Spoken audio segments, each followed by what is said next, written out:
Halo teman-teman semua, selamat datang di Nasman Time Rise and Shine. Seperti semangat pagi. Jujur aku jarang ya nonton anime yang isinya pure romance drama kayak gini. Romcom mah doyan, tapi drama modelan sinetron gini bukan genre yang gue banget. Nah, terus ngapain kok kamu nonton anime ini, Bang? Biar aku ceritain sejarahnya dulu. Kimi ga Nozomu Eien, atau biasa disingkat Kimi Nozo, adalah sebuah adaptasi anime dari sebuah visual novel. Nah, VN ini adalah karya Eiji dengan skenario writer Yoshida Hirohiko, penulis critically acclaimed VN Muv Luv.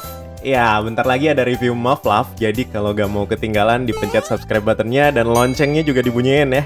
Nah, nggak cuman sama writernya, tapi Kimi Nozo ini meskipun bukan prequelnya Muv Luv, dia ngasih setup latar tempat dan tetek bengek lainnya buat Yoshida Sensei nulis VN barunya nanti Muv Luv. Makanya beberapa karakter, nama tempat, dan setting lainnya di Kimi Nozo juga muncul di Muv Luv. Aku sendiri, itu tipe orang yang nggak terlalu suka loncat-loncat buat nikmatin suatu media. Jadinya aku nonton Kimi Nozo ini istilahnya buat primer mendalami Muv Luv gitu lah. Kenapa nggak baca VN-nya aja, Bang?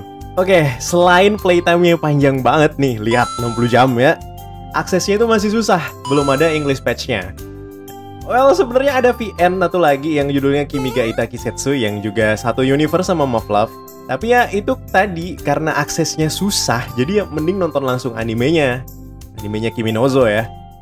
Kimi Nozo sendiri punya twist yang beda dengan kebanyakan romance anime yang beredar sekarang. Dia lebih memfokuskan emotional struggle tiap karakternya, merepresentasikan kisah cinta yang nggak selamanya berbunga-bunga, dan menekankan angst ini untuk memberi emotional roller coaster bagi audiensnya.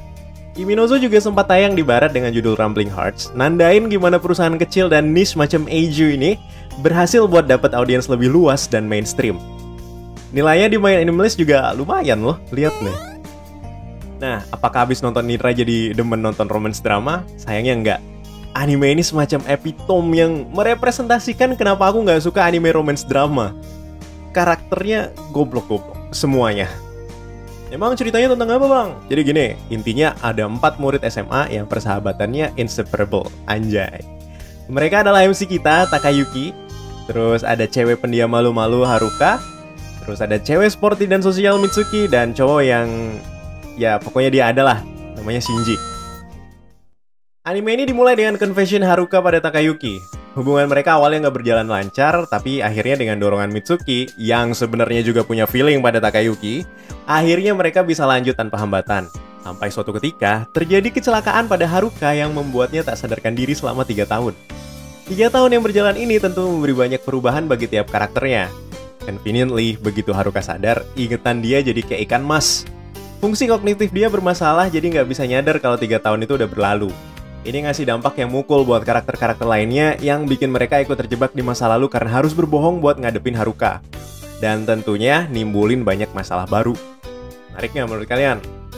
Jujur, menurutku nggak. Tapi itu purely subjektif sih. Premis cerita ginian emang biasanya nggak menarik, tapi lebih ke gimana caranya si media ini menyampaikannya. Anime ini berhasil ngasih narasi yang komprehensif dan selalu nyambung terus dari satu plot point ke plot point yang lain. Meskipun ini dari VN yang punya branching route, semua karakternya punya karakter development yang nonjol. Well, sebenarnya aku nggak pernah baca, jadi nggak bisa banyak ngomong tentang ini ya. Tapi kalau dibandingin sama anime adaptasi VN yang terakhir kita review kemarin, ini bagaikan langit dan bumi. Tiap scene juga ngasih emotional impact yang oke, jadi semua penderitaan yang dialami karakternya bisa dirasain juga sama penonton. Nah, kok penjelasannya bagus gitu? Jeleknya di mana nih anime? Jadi, semua, bener-bener semuanya, bahkan karakter minor ini, gak ada yang punya akal sehat yang bagus. Mereka irasional semua. Iya, ini menyangkut dengan perasaan orang, jadinya ya mereka gak bisa berpikir dengan sehat. Tapi kenapa terus-menerus gitu? Di antara 100 keputusan yang dibuat karakternya, yang pinter itu cuman 1 di antara 100 itu tadi. Manusia kalau bener terus itu gak manusiawi karena kesempurnaan hanya milik Tuhan. Tapi kalau manusia salah terus tuh gimana? Ya, begitulah anime ini.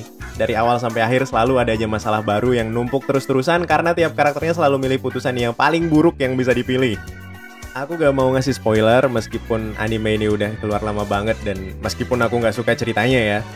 Karena ya mungkin ada dari kalian yang pengen tahu anime ini dan mungkin jadi tipe kalian banget ini anime. Tapi di YouTube ada yang ngasih explanation cukup jelas tanpa ngasih spoiler dengan susah banget ngomongnya, abridge clip yang 100% akurat dengan aslinya. Bisa kalian tonton di kanan atas layar ya, aku refer ke sana. Anime ini sebenarnya bisa ngasih momen emosional yang bisa diterima. Sayangnya konfliknya itu banyak yang nggak penting gitu. Terus cara presentasi, visualnya biasa aja. Meskipun udah ditempatin di 2001, ini nggak wah-wah banget. Yang bikin bagus tuh musiknya sih, mantep banget. Kayaknya ada yang diambil langsung dari VN-nya sih, soalnya ada beberapa yang ku notice juga muncul di VN Move Love. Semuanya cocok dengan tiap scene yang ditampilin, jadi bisa nambah imersi. Aku ngerasa masih bakal banyak orang yang bisa nikmatin anime ini, khususnya kalian yang suka drama-drama angst dan pengen sosokan depresi. Mungkin kalau kalian gak mikir-mikir amat buat nontonnya, bisa lebih dinikmatin sih, atau cuma nonton buat ngetawain questionable choice dari karakter-karakternya, ya bisa juga. Tapi secara pribadi, aku ngasih anime ini hard pass.